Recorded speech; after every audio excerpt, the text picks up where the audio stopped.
Martin Luther King's birthday become a national holiday. And I remember during that time listening to the song Happy Birthday by Stevie Wonder and realizing that it was in support of, it's a direct demand for Martin Luther King's birthday to become a national holiday. And it was a really special time for me. It was in fact one of the ways that I started becoming an activist. Excuse me. Martin Luther King, as we all know, is best known as a civil rights leader, but he was equally committed to economic justice. And when he was assassinated on April 4th in 1968, he was supporting the sanitation workers in Memphis, Tennessee. At AFSCME, exactly. He got involved in the strike after two African-American sanitation workers were killed when their garbage truck malfunctioned.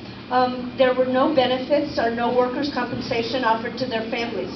King and the sanitation workers demanded an end to unsafe working conditions, higher wages, and recognition of their union. Dr. King understood the link between economic justice and civil rights. He understood the importance of labor solidarity. 16 of his speeches were about economic justice. Michael Honey's book, called All Labor Has Dignity, has the text of those speeches and includes them on CD as well.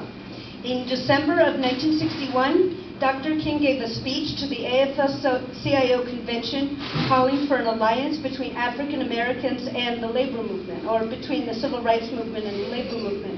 6 of our members will each read part of this speech, which is called If the Negro Wins, Labor Wins. They'll read it as written or as said.